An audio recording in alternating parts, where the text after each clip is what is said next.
This episode is brought to you by Wework. Finally, there's a space that works the way I do. Wework's got just about every size office and space to fit your needs. For example, there's the new media and entertainment locations that are wired and ready for your next big creative project. From soundproofed editing rooms to state-of-the-art screening spots, their multimedia-ready spaces have you covered from pilot to wrap. And if you're in Southern California like me, there are 5 new Wework locations in Orange County alone, close to the beach with some of the most collaborative communities you'll find. Book a tour at a location near you by going to wework.com. Now let's get into our episode.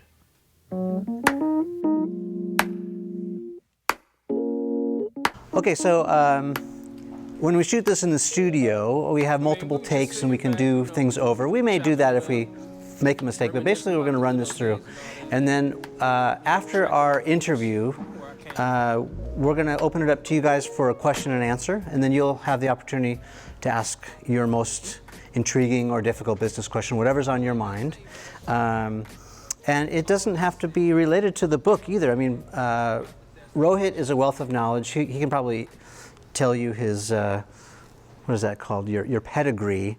But, you know, the short version is longtime agency guy, professor at Georgetown University, best-selling author, consultant, keynote speaker, world traveler.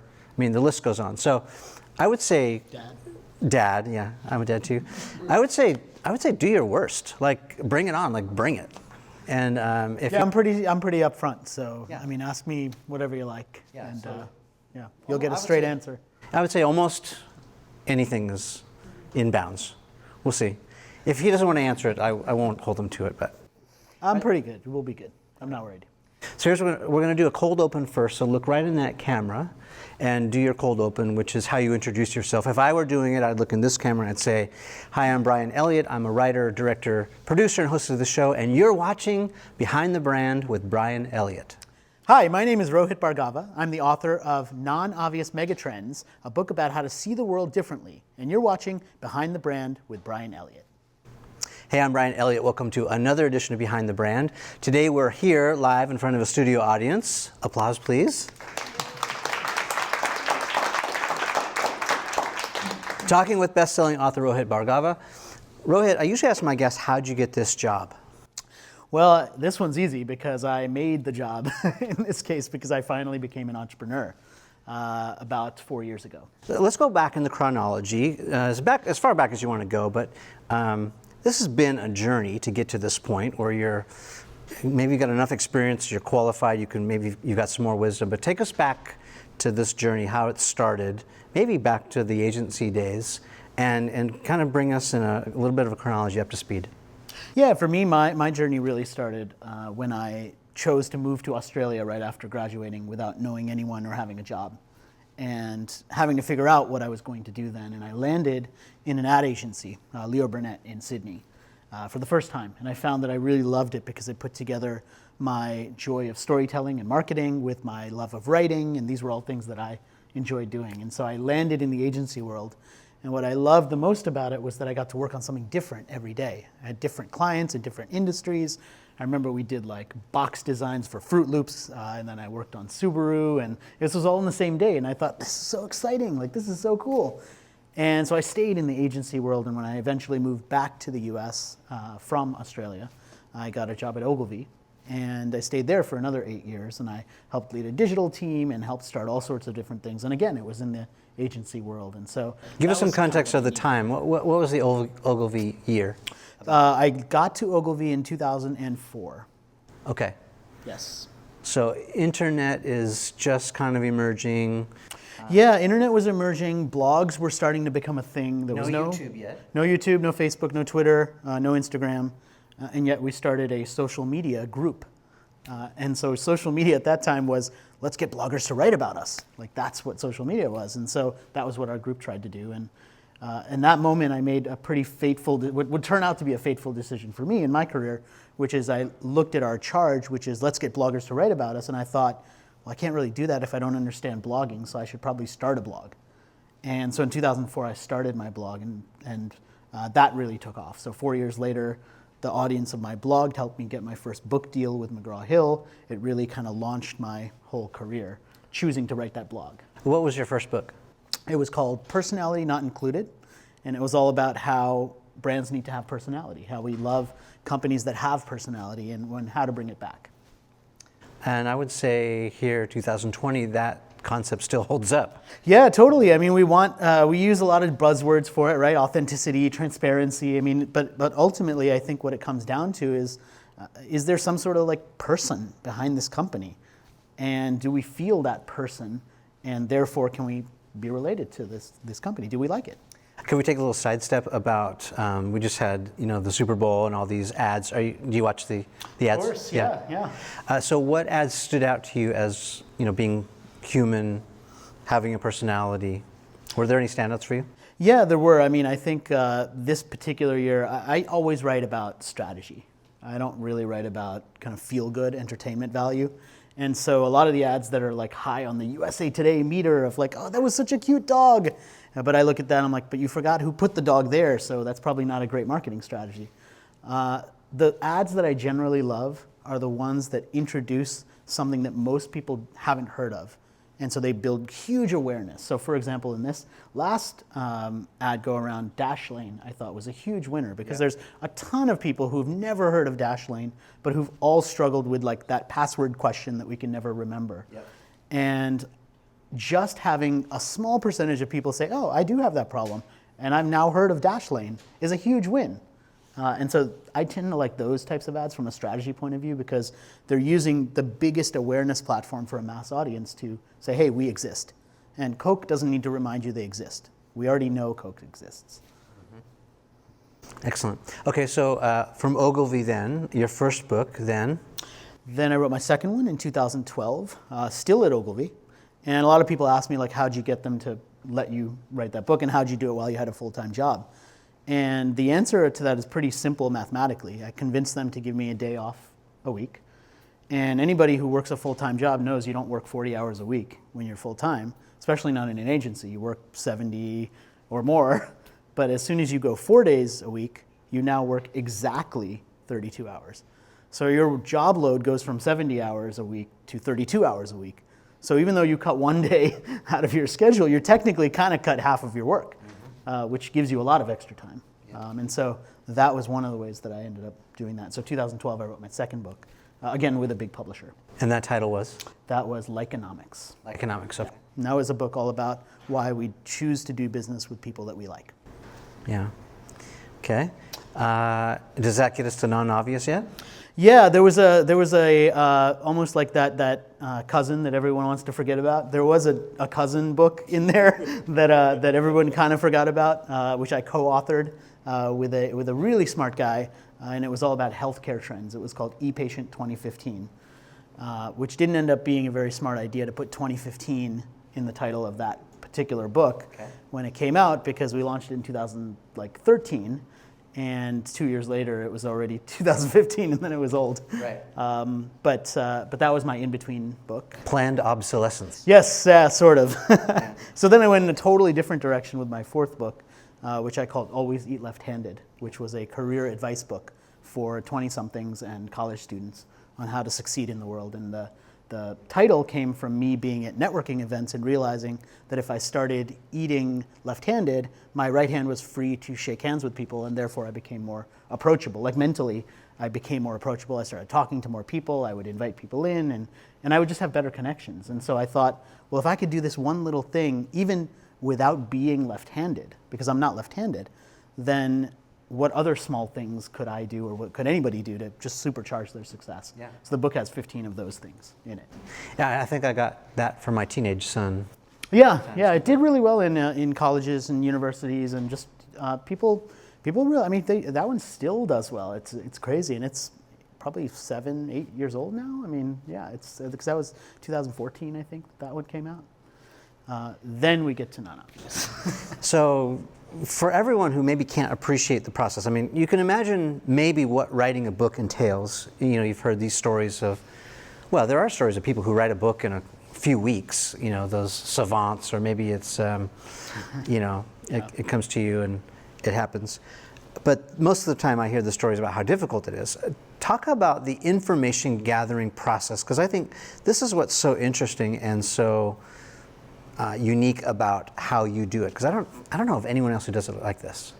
Yeah, and I know that what you're referring to is the information gathering process I use for this book, Non-Obvious. Yeah. Well, maybe set it up first. So what is Non-Obvious? Yeah, so Non-Obvious became a book, but actually Non-Obvious started as a PowerPoint presentation. So in 2011, I was trying to create a great blog post about trends. This was end of 2010, and I was actually projecting forward into 2011. And I was reading all these trend reports, and they just seemed so stupid and obvious and just not useful. I mean, people were writing like the biggest trend of 2011 is going to be blogs. And you're like, well, that just exists, but what's the trend? Like, there's no meaning there. It's not useful. And so out of that frustration, I did this PowerPoint presentation, and I called it the 15 like non-obvious marketing trends for the new year. And the thing went like super viral for a business thing, not like a YouTube video viral. Yeah. But I had 300,000 people reading this PowerPoint presentation, which is pretty viral for a business PowerPoint presentation. It was like an ebook, probably. Yeah, it kind of was like that, right? And so the following year, I remembered how successful it was, and I did it again, and had even more people look at it. And so the next 2 years after that, so for 2013, 2014, I did it again and again, and it just started building a platform. And people started looking at it. It became a signature thing for me. People would look forward to it, and people started asking me. They said, this gets to the process, right? They said, how do you find all these stories to figure out what these trends are? And so finally in 2015, I said, okay, I'm going to write a book about the process as well as the trends for 2015, and I'll release it all together in a book.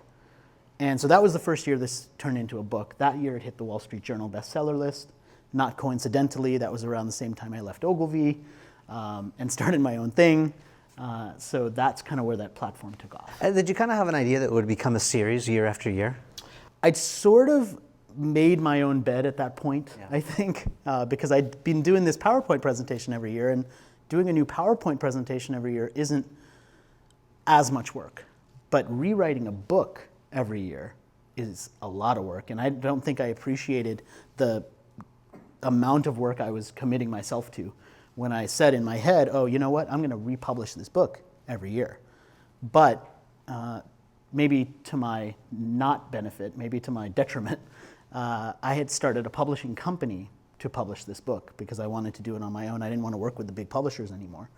And because of that, I could publish it every year, because no publisher in their right mind would say, okay, you published that book last year, let's do a new version, print the date on it, right? Because remember, I did that before and that didn't work. Yeah. I didn't learn my lesson, obviously.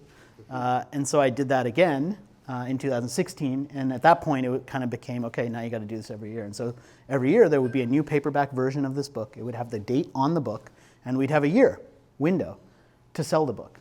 And in 2016, we did it pathetically badly.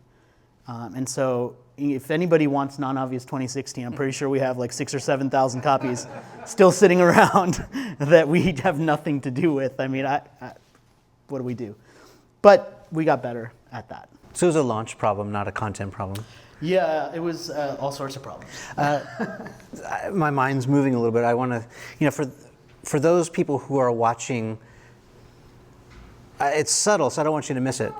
Maybe there's a way to sort of take what you're doing and unpack it a little bit more. So here's what I'm thinking. Maybe some of you are thinking about writing books. I don't know. Maybe you can give your advice in the context of, if I'm thinking about writing a book and it could possibly be a series, A, is that a good idea? B, how do I do it so that I have the door open as an option? Or is it just a standalone book? So talk about the strategy. But then inside that idea, I'm sure some of you are running marketing campaigns for other things that may be a series. And so how do you, from a strategic standpoint, sort of set that up like with a cliffhanger or a ... so that there can be a next version? You know what I'm saying? Yeah, I do. How'd you answer that? Well, I think the first part of it is, if you're considering doing this, is it a good idea? I've kind of focused maybe a little bit on the reasons why it wouldn't have been smart, but obviously there was some upside, otherwise why would I keep doing it, right? And the fact is, when people want you to come in for what I talk about, which is trends and new ideas, they want the latest. And so having a new book every year ended up opening all kinds of doors for speaking gigs, for consulting, for workshops. And so there was a business revenue upside, even though we had thousands of copies of 2016 sitting around, which was obviously not a good calculation. That didn't happen in future years. In fact, we did multiple printings of future years, and I would like to say we've gotten good at it, but Megatrends launched 3 weeks ago, and we're probably going to have to do another printing in February. So I mean, we haven't figured that quite out. So setting it up as your sort of excuse to get in front of the client again is a really good biz dev strategy. I think that's super smart. Yeah, that's one piece. And the other is to build a platform. And so the platform here became non-obvious. And part of the reason why this particular, we haven't talked about this yet, but this particular version of it is the final version. I'm not going to do this again, is because this brand of non-obvious has elevated beyond this one book. So now there's an entire guidebook series, there's a book awards program, there's a podcast that's coming, there's training stuff, there's all of these different legs to this brand. And so I wanted to make it bigger than that. And that's another part of that journey, right? Once you build something and it becomes a brand that people then have an understanding of what that means, you can elevate it to something bigger. So what were the signals to know that you could, let's say again, maybe doing some mind reading of some of the people in the audience who might have a campaign or an idea, or even maybe they have a brand that they don't know if it's just going to be a product or if it's going to actually become a brand, because there's a difference, right? You have a product and then you have a brand. What advice can you give to those folks who are thinking about how to really build it into a brand? Sometimes we use the word franchise. When I was working in the movie business, for example, at the time at Universal Pictures, we were distributing DreamWorks movies, and so we had this little movie called Shrek. And at the time, they were talking about, Shrek is going to be this amazing franchise, and we thought, okay, how do we do that? And then sure enough, there's several iterations of it down the road. But how do you think of a product then into a brand, and then how do you build that into a franchise? Well, I think the biggest marketing and perhaps branding problem that I see people make all the time is that they abandon something when they start to get tired of it, not when it starts to become tired for everyone else. And so what happens is we leave a marketing campaign or we leave something that was hugely valuable too quickly because we're inconsistent. Yes. And what this forced me to do, I think perhaps accidentally, I'd like to think maybe a little bit on purpose, is it made me continually for the last 10 years build a brand consistently around this one thing. I trademarked it, I created a whole platform around it, and so now all of these legs of this non-obvious kind of platform are a decade in the making, and now I'm super excited to make it bigger. Instead of saying, oh, well, I launched that, the campaign's over, now we're going to launch to the next thing. And I see people doing that all the time. I'm going to move to the next thing, I'm going to rebrand myself, I'm going to reinvent because the world is reinventing, right? I got to go and do that myself, otherwise I'll be left behind. And we're so afraid of being left behind that we don't actually leverage all the work that we put in to get us to where people are finally starting to recognize us for something. And then we're like, oh, by the way, I'm not that anymore, I'm this. Yeah. And we miss it. That is excellent advice. It makes me think, if I chime in my 2 cents, I fall into this trap a lot too, where, because I'm putting out content, I've seen it so many times, I've cut it 20 different ways. But guess what? If you haven't seen it, it's still new to you, even if I shot it 5 years ago. As long as it's still relevant and I still feel comfortable, okay, it's relatable, it's important, it's valuable. Yeah. I've found a ton of ways to extend the value. And in my space, it would be the podcast. So a lot of people are watching the show online, whether they're watching it on YouTube or other places where they can see it. But then there's a whole other audience that just is into audio. So if they're commuting to work, or if they're working out, or if they're just chilling out at home, and I assumed, I shot this with so and so a number of years ago. It's gone, but no. It's still new if you haven't heard it. Yeah, these things stay around. I mean, I still get people who say, oh, I just read Personality Not Included, and that part where you talked about this thing with Stacy and her pita chips, and that was such a great story, and I got to go back and think, well, gee, I wrote that 12 years ago, so I kind of remember that story. I kind of don't. I have to go back and look at the book quickly and be like, oh yeah, that's what I did. So people, it does have that long life, I think, and you're right. Yeah. Awesome. Okay, so talk about the process. I know that information gathering, collection process is intricate. It's well, you can describe it. Yeah, so there are a bunch of time-lapse videos online, which I highly recommend you check out. So if you just Google haystack method, which is the name of the method, you'll see some of these videos. But essentially for me, what it involves every year is collecting ideas the same way most of us collect frequent flyer miles. That's kind of the analogy I typically use. And so what that means is I'm collecting ideas over a period of time so that I can cash them in later when I actually have enough of them, to find the relationships between them. And so when I say collecting ideas, I mean writing down ideas in a small notebook that I always carry with me, tearing articles out of magazines, interviewing people at one of the 40 plus events that I speak at every year, and taking all of that input and putting it together to see what the connections are between it. How do you keep it all categorized and organized? I mean, if I were to do that, it'd probably look like my garage. It's just like everything shoved in there, stacked up this high, completely disorganized. Well, I think there's two ways to organize, right? I mean, imagine your closet at home. You could either categorize all of your clothes and say, okay, this is my skirt section, here's my shorts section, here's my t-shirt section, and you could be really disciplined every time you do laundry to put everything in one place, or you could do what many of us do, which is you just toss all that stuff in there, and you toss and you toss and you toss and you toss. And then eventually one day you're like, oh man, I gotta organize this thing. And you throw out the stuff that doesn't fit and you put the stuff in, and when you finish that moment, the closet is perfect. And for me, like, that's kind of what I do every year. And at the moment when that closet of ideas is perfect, I write the book and I put it out there into the world. So unlike the closet at home, which eventually will get screwed up again, that doesn't happen because I have this piece of output that then goes out based on putting all that together. Okay. So then that kind of brings us to megatrends. So, it's followed a pattern of the year. How did you decide on the naming convention, it being mega, and then why is this the last year? Megatrends, many of you may kind of recognize the term because there was a very famous book written called Megatrends that was back in 1984 that came out. And so part of it was just this idea of like projecting forward to say, hey, there's megatrends and there's these big ideas out there and they feel more significant than these kind of daily things that are coming out. And so the first place that I started when I was writing megatrends is I went back over the last 9 years of research. All of the trends, and I didn't mention this, but every year there were 15 trends. So 15 times 9, you can do the math. There were a lot of trends from the past. And I pulled all of the writing together and I assembled this dream editorial team of 6 people who'd worked on various things from proofreading to copy editing to just, lots of different things.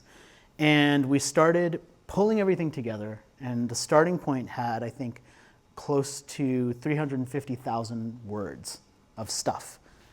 And then we started finding connections between it and pretty much threw away all of it to have to rewrite what the new megatrends were going to be.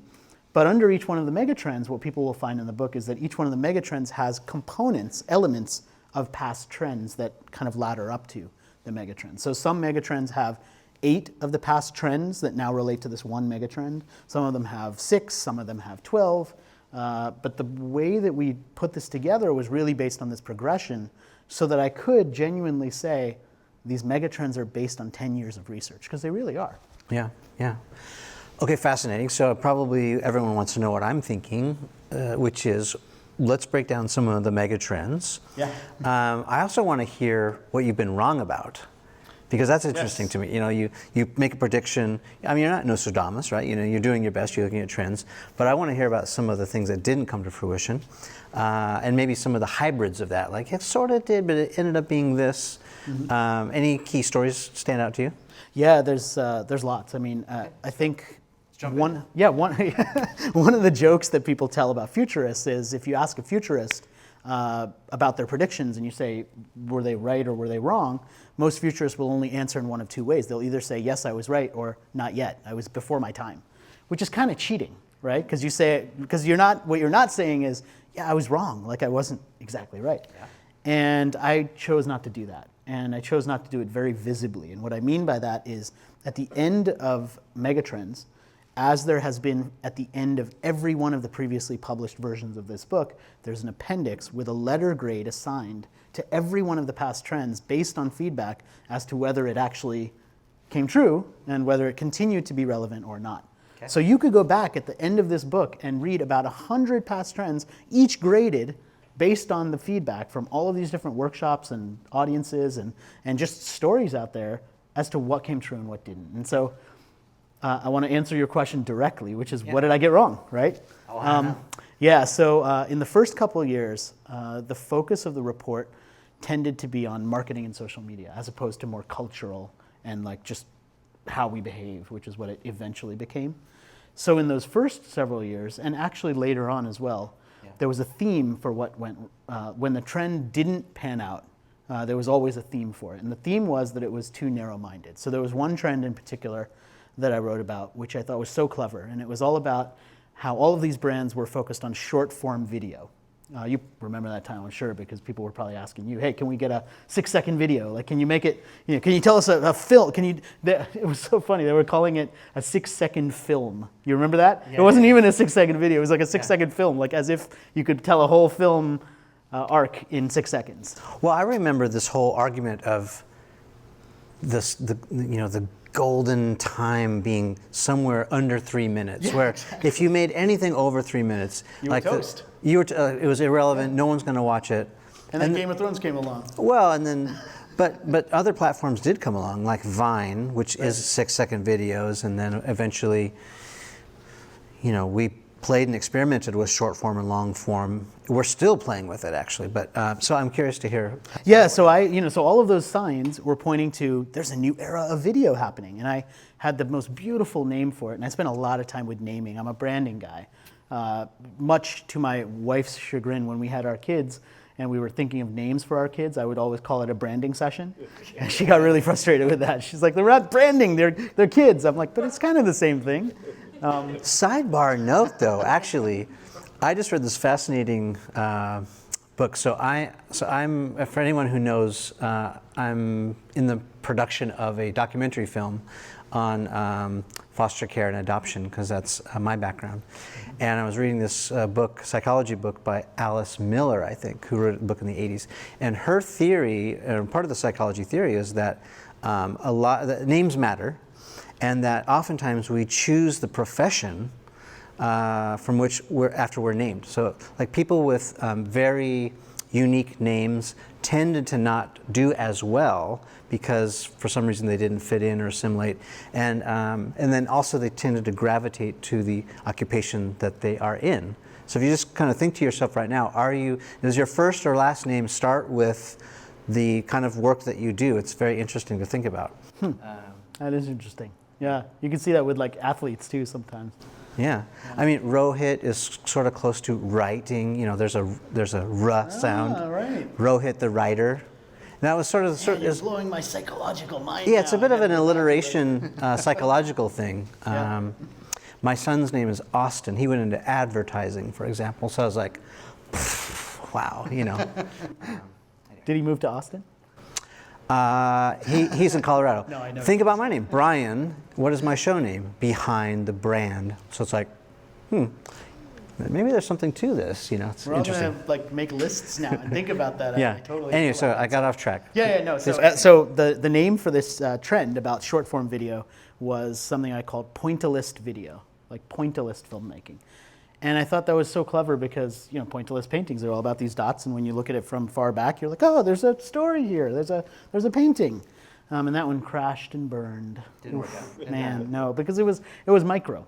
Yeah. And what I see, and this is not just with me, but what I see with anyone who's trying to find these elevated ideas to describe something big, is a lot of times they'll focus on the thing instead of the meaning of the thing. So the trend, sometimes people will be like, oh, TikTok, that's such a trend, or Instagram, that's such a trend, or 3D printing, that's such a trend. And these are products, these are categories, these are industry verticals, these are platforms, but the trend is the behavior that they encourage. Okay. So I'm trying to follow this. Break it down for me, make it simple. 3D printing is not a trend. Okay. The makers movement, where we want to make our own things, is a trend. Or DIY makers trend. Correct. Okay. Because it describes the impact of the thing, the technology. So let's go to TikTok. So break that one down. TikTok is so TikTok may be about our need for short-term gratification. which we sometimes get from interactions with one another. Sometimes we get it from eating things we shouldn't. Sometimes we get it from, other places. Or maybe, well, Insta fame is not really a new concept. No. But maybe, does that fit into the category of trend? Yeah, it could. I mean, a lot of times what I look for, and people say, well, one of the big questions is, well, what's the difference between a trend and a fad, right? And the biggest difference between a trend and a fad is a fad typically describes something that's happening with a product or a service or something in one space, one vertical, or for one audience. Whereas when I write about a trend or a megatrend, it always affects multiple industries, probably people of different ages, people from different backgrounds. It's more elevated, it's bigger. So I will always be able to find, like with any one of these megatrends, I could point you to example stories from multiple industries. It won't just be, oh, here's the megatrend and it's all about this one thing, and here are some financial services examples, and that's it. Okay. It'll always be bigger than that. Okay, so we talked about one of your failures. Do you have like a mega success when you can be like, I nailed this one, hit it out of the park, like I told you so? Yeah, I mean, you know me, I'm not that type of guy, right? Which sometimes works against me because maybe I could have made a lot more money if I doubled down and invested or became the guy for this thing. But yes, no, that's great. That's why I like you. There have been more than a few, yeah. So what I started to discover when I was writing Megatrends was this arc of research that pointed to finding something super early before people were starting to talk about it. So early, in fact, that when I later wrote about it and said, well, we talked about this back then, people would be like, well, duh, everyone's talking about it now. So in 2013, for example, I wrote about a trend that I called Powered by Women, which was all about this kind of shift in the importance and role of women in business and culture. And this was 7 years ago, right? Before all of the Me Too movement, before a lot of the stuff that we're seeing now. Then a couple of years later, I wrote about what I called fierce femininity, which was like, Hunger Games, like women are not waiting in towers to be rescued anymore. They're kicking ass, and that's the new archetype. Then I wrote about muddled masculinity, which is what happens to men and the shift of behavior with men. And then the megatrend encompassed all of those and was something I called ungendering. And ungendering was gender itself is starting to shift in terms of how we describe it, the fact that it's now a spectrum instead of a binary thing, and that it's a element of personality. Like people are describing, like this is how I feel about my gender, and big shifts are starting to change. I mean, countries are offering a third gender option. So no longer male or female, they have gender X. More than a dozen countries that have that now. So removing pronouns from the language. Removing pronouns, people changing their email signature files to say this is my preferred pronoun. I mean, all of these are signs of that, right? The toy aisles in Target are no longer like, here's the boy, toys for the boys, and here's the toys for the girls. Here's, just toys. Yep. So many signs in our culture of these sorts of things starting to change. And so that's what I wanted to write about. And if you see the arc of it for the last 8 years, it's really been interesting. And so what is the practical application? So, she has a real estate business. He has an accounting firm. She's a lawyer. He's an artist. She's a DJ. I mean, how do we apply this particular megatrend, for example, since we're talking about it, into what we're doing to make it valuable? Yeah, so that's something I spend a lot of time thinking about, because it's very easy in this space of being a futurist and thinking about trends to get super academic with it. And a lot of times people do. And I actually contributed to a wonderful book called Aftershock, which was 50 futurists who all wrote a chapter in this book about how the world's changing. And it's actually coming out right around now. And really, really amazingly smart people. And some of them are pretty academic, and there's no application, or no practical application. But I didn't want to do that. So every chapter, every megatrend, ends with what I call stealable ideas. So every single chapter has 3 ways to use this trend tomorrow to change what you do. So for ungendering, for example, there's many different ways we can think about using it. So one is the language that we're using, is the imagery that we're using on our websites, is it unintentionally indicating that gender has to go a certain way, right? Or that this is what men do and this is what women do. And are we unnecessarily gendering the things that we put out there, which happens all the time. We don't mean it to be offensive or excluding, but sometimes it is. Right.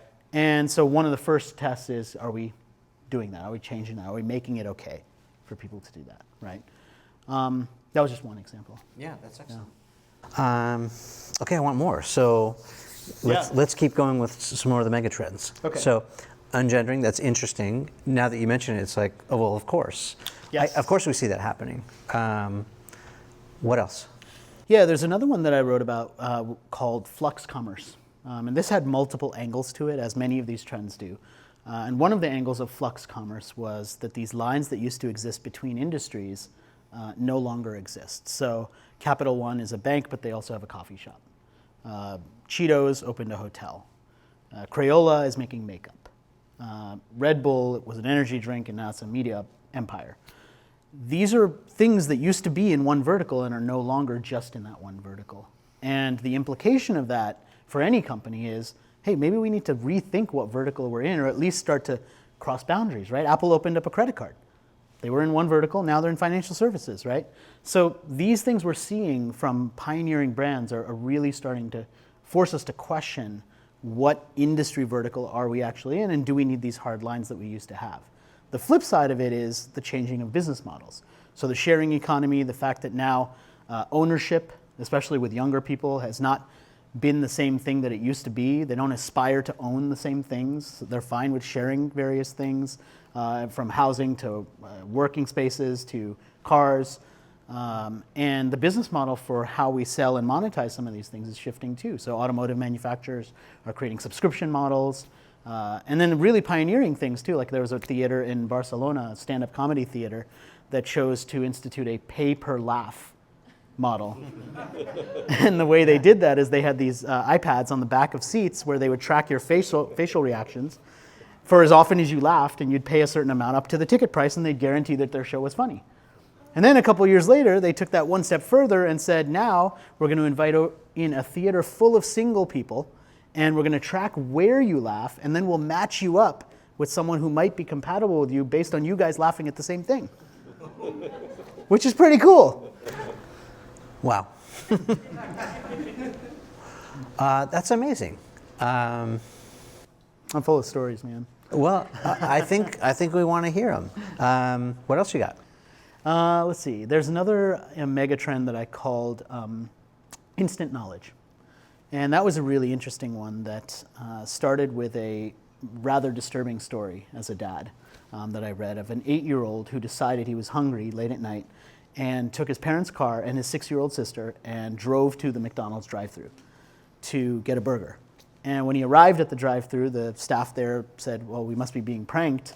So they looked around, and when they realized they weren't, they called the cops. The cops came, they interviewed the kid, they interviewed the witnesses. The witnesses all said, yeah, the kid, he stopped all the stop signs, everything seemed fine. And they interviewed the kid, and he said he was hungry, and he taught himself to drive on YouTube.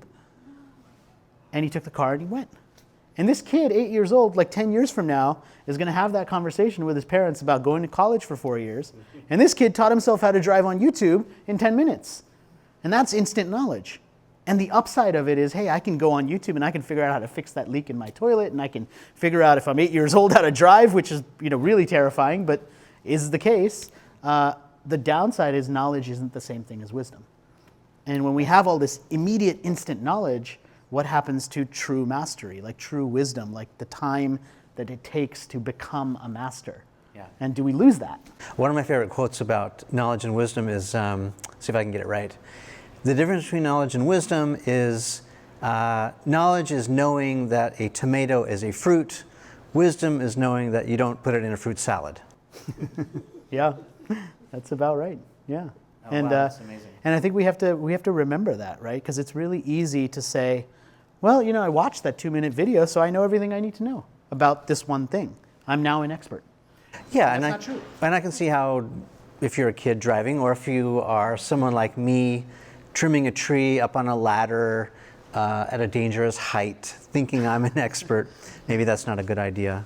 Yeah, and that's why these stupid home videos, I think, are partially so popular, right? Because we think we want to do all this stuff, and sometimes we get ourselves in trouble. But there's also the opportunity, right? So if knowledge is so accessible like never before, if we're in education, for example, and I know if you're in education, you're probably already thinking about this, like, online classes are changing and evolving, the way people attend school, or even their attitude about, school in general is all changing. It's up in the air.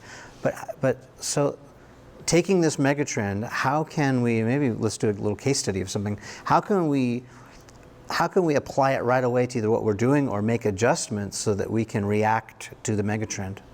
So here's an example that I hear all the time as a marketing guy, right? Nobody pays attention to marketing. We need to make marketing more relevant. So let's create value for people. Let's create content that they would want to pay attention to, because that'll be much better than marketing, because if they're paying attention to our content, then we're adding something useful to the world instead of just trying to interrupt people. Can we step back a little bit and do some definitions?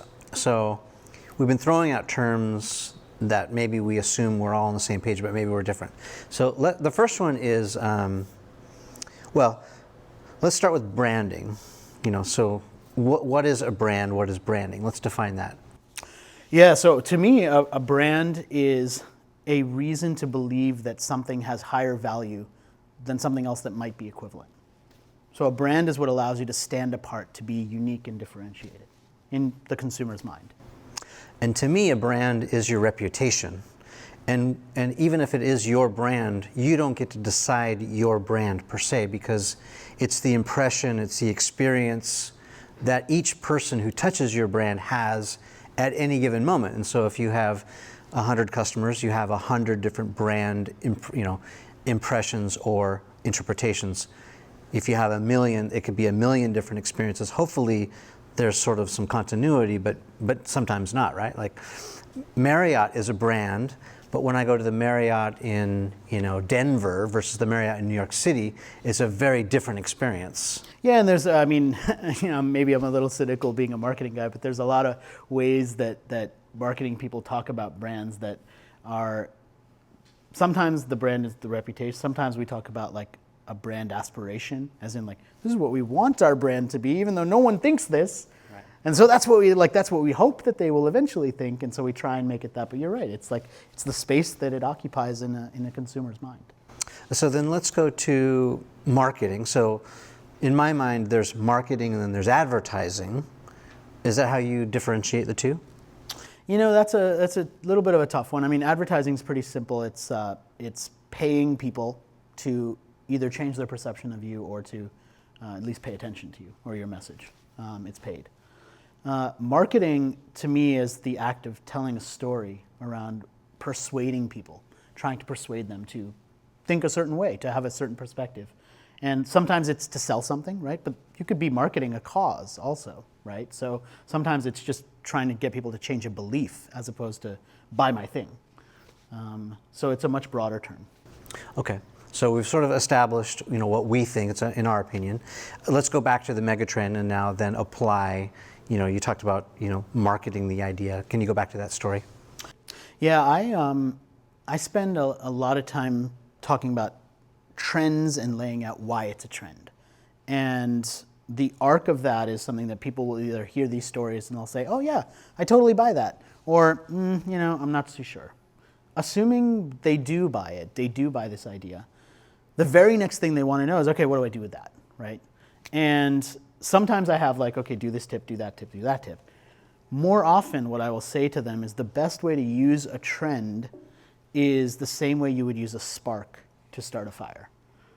You need a fire, and the trend allows you to have this little framework to say, look, let's not walk into a room, and I've done a lot of brainstorming in my life, and the worst way to have a brainstorm is to get into a room with a blank board and say, let's come up with new ideas, because there's no parameters at all.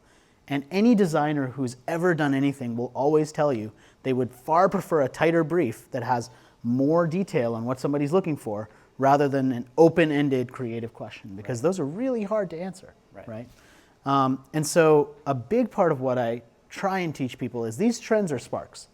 And if you use them as sparks, you can come up with something new and interesting in a different direction that allows you to think about your business in a different way. And that's really why I write them at all. Let's try. Can we try a little experiment? Yeah.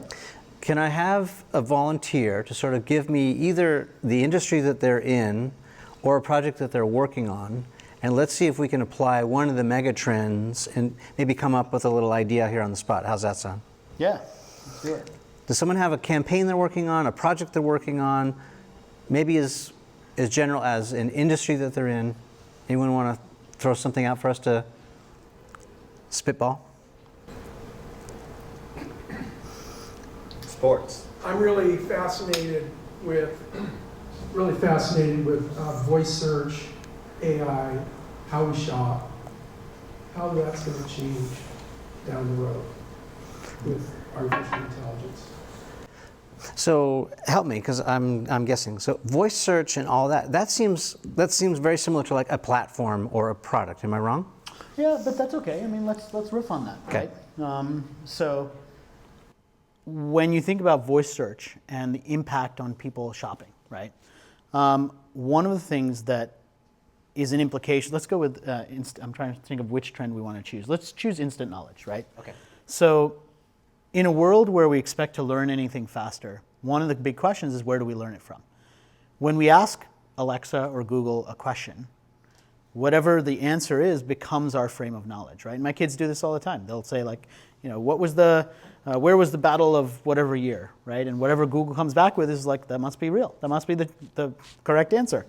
And yet if you go to Wikipedia right now, it's full of idiotic people saying idiotic things that are sometimes not true. And anybody who knows what that actually is knows that that either doesn't have the nuance, it doesn't have the full story, it only has one piece of it, right? And it doesn't give you any context at all, right? So when I traveled to Vietnam, for example, they talk about the American War, right? Because it's not the Vietnam War in Vietnam, it's the American War, because that's who came and fought the war, right?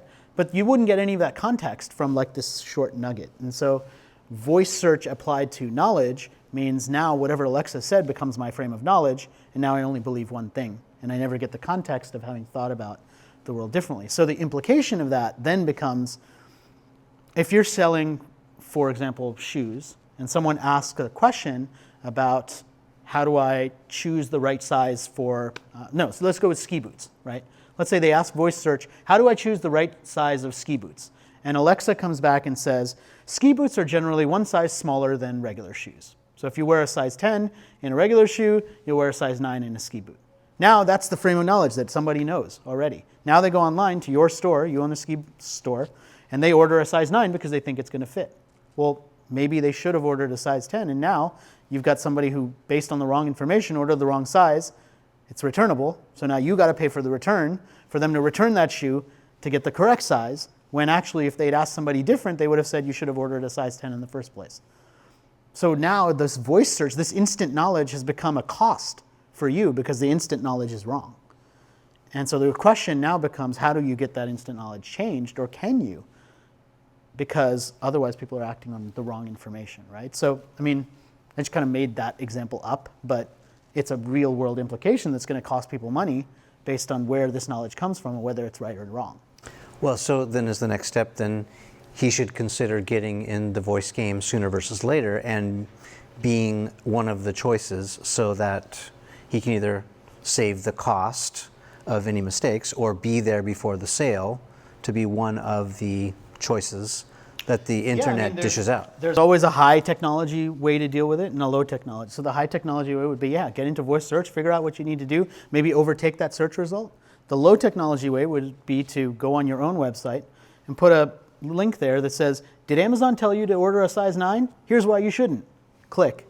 And now you have a page that says, Amazon's actually screwed up. They are telling you people the wrong thing. You should order a size 10, and here's why.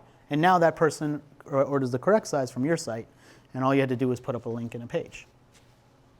That was fun. I like that. Can we do another one? Who else has got one? So I work in automotive marketing, and trend, battery vehicles, right? Because we have hydrogen out there as well as a long-term solution. There's a rush. A lot of manufacturers are following consumers' desire for battery-driven vehicles. So that whole conversation's got to go somewhere. Well, so are electric videos, Are electric vehicles a fad or is it a trend? Porsche had that Super Bowl commercial.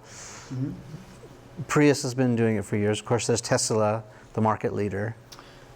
Chevy, Volt, all these others. I am, I think, way too comfortable with saying it's actually neither. And it doesn't have to be, right? I mean, it's just a technology. Like, is electricity a fad or a trend? It's just electricity, right? And I think that there are many things that fit into that category. Saying something's a fad or a trend is usually used as a way of indicating a spike of momentum. As in, people didn't care about it as much before, and now a lot of people care about it, and like it's going viral, right? That's why we use these terms of fad or trend. And to me, like, yeah, a fad could totally be something that spikes, and then it's like a weighted blanket, and everybody wants one, and then all of a sudden it's like, gee, this thing isn't actually that comfortable. And now, no, it's not. Or bell-bottom jeans or something. Yeah, or basically anything that's ever happened in fitness, right? I mean, you could Google this fascinating article that compiles the most popular fitness gadget from the year you were born. And there's one, I guarantee you, for every single year, whether it's like those, dumbbells that do this thing, or like the, or like the ab shaker, or like whatever these crazy things are. Right? There's one that went viral every single year. So yeah, there's tons of those, but I think that it's perfectly fine for it to be neither. In your case, when it comes to like battery-powered vehicles, maybe the broader context is people re-evaluating whether they should get a traditional car or whether they should get a car with different technology in it, right? And so one of the things that and maybe let's use Flux Commerce for this one, right? So let's think about the automotive industry and the idea of flux commerce. And the idea that are people walking in to decide on a car to buy? Do they want just one car? Or do they now want like a spectrum of cars, right? So Volvo, I think Porsche, maybe a couple of others, Audi, sell a monthly subscription. So now you can subscribe to Audi and you'll get whatever your Audi car is from the dealer, and 3 months later you can switch it and get a different Audi car. So during the winter you can get more of an SUV, during the summer you can get more of a sportier car, and you just pay your monthly subscription and you just get what you get directly from the manufacturer. And maybe that's the new model, right? So to me, like the really interesting thing about flux commerce in the automotive sector is when people have these changing beliefs about how they're going to use these cars, what does that do for the business model of how we change what we sell? And B, what does it do for these long-held assumptions that we've had? And I've gone to some of these design shows, like automotive design shows, or CES, which has a huge automotive section, to say, like, we're reimagining the car with these very basic assumptions. Like, for example, in a self-driving car, the seats don't have to face forwards anymore because, the car's driving itself.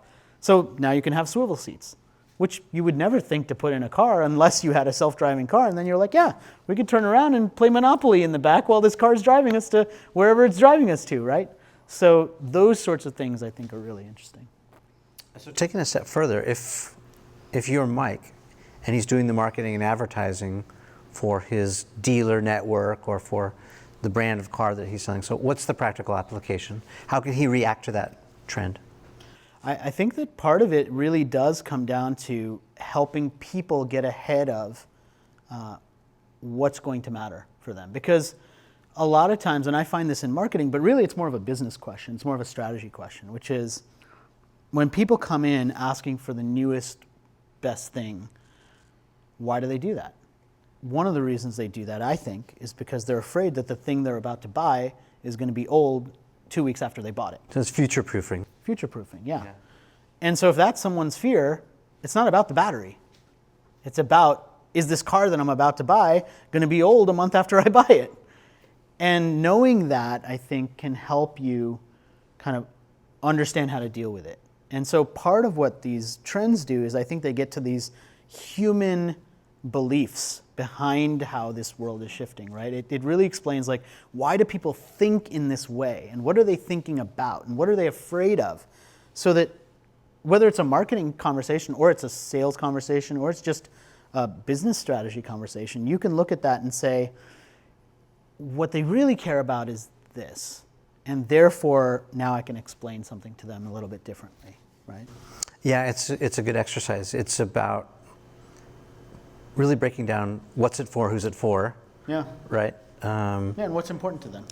Yeah, so I mean, maybe you have to take a step back and do more listening and finding out. We've been talking about psychographics versus demographics for a long time, but really what you're talking about is understanding what people want, what they need, why they're doing it. Yeah, and you'll see that, another one of the mega trends that we didn't talk about yet is something I called Revivalism. And it was all about how in a world where we don't know what to trust and there's a lot of fake stuff all around, many of us are turning the clock backwards to the things we remember from when we were younger. And those things are having a resurgence. So you're seeing like old movies get totally remade. You just saw during the Super Bowl, like Groundhog Day came back, right, in a new video, in a new ad. People are playing board games again. They're listening to vinyl music. These new video games look like the old video games I used to play when I was a kid. Kodak is making film again. The examples of this are just endless, right? And the reason for it is because we're trying to go back to something that we can hold. We're trying to hold on to like this past that we remember, no matter how old we are. And that's a powerful human emotion. And what it says is, we want to see something that we recognize in this world of all new stuff and everything's shiny. Maybe we wanted to take a step backwards a little bit. Like maybe we want a dumb phone again because, we can call people and text on that phone. But guess what the other thing is that it does? It actually the battery power lasts for 6 days. And that's pretty epic, because our battery power lasts for 6 hours and then we're toast, right? Mm-hmm. Yeah. Oh yeah, or maybe we want to feel the way we used to feel in the good old days. Yeah, and A of simpler course time. we remember them more romantic than they were, but what's fascinating is you have 20-somethings playing board games from the good old days that were before they were born, right? They're not their good old days, they're just good old days of, in general, good old days. But that still has an appeal. Look at one of the most popular TV series out, Stranger Things. All based in the 80s and all that nostalgia that if we grew up in the 80s, you could recognize. Oh, I used to wear that kind of shirt, or we used to listen to that kind of music, or. Yep. It's a well-written show, but it's incredibly nostalgic and reminiscent. We've got a great example right here in Wework, right? We've got that arcade sitting right over there with Pac-Man. There's Revivalism, literally 10 feet next to you. Yeah.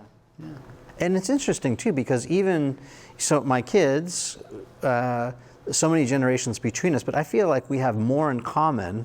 Like they like the same music as I do from my past, or they enjoy the same kinds of things that we did. I don't know how to put my finger on why that's important or what the opportunity is, but I guess it's what you're talking about. What was the term for it again? Revivalism. It is revivalism. I guess that's there's the term. It's branded now. We got to put it out into the world. That's the living, breathing example. Yes. Okay, so let's wrap this up.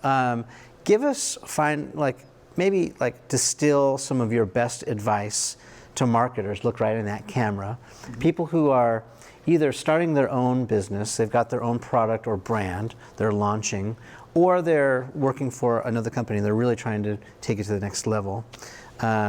Not like the Mr. Peanut thing that I was not really a fan of. No, I wasn't either. That was one of my choices for the worst strategies. Yeah. And that was Gary's, I think. Sorry, Gary, but I was not a fan. But what advice would you give them in terms of matching that up against megatrends? And then we'll do a little Q&A. How's that sound? Sure, that sounds perfect. So if you're thinking about using trends for marketing, one of the biggest things that I love to talk about is that they are sparks to lead to new ideas because they describe the world as it is right now, if they're well predicted trends. And so trends describe human behaviors, I think. And my definition of a trend is that it's a curated observation of the accelerating present. And the most important part of that, I think, is the accelerating present because it says, here's how the world is right now, here's what people think, and if I can just tap into a little bit of that zeitgeist, I can figure out what is the marketing idea for how I can be persuasive, tell a powerful story, and get people to pay attention and maybe change their perspective, maybe buy my thing, maybe just change the way they think, and maybe just come and learn a little bit more. And all of those are marketing wins, I think, for anybody.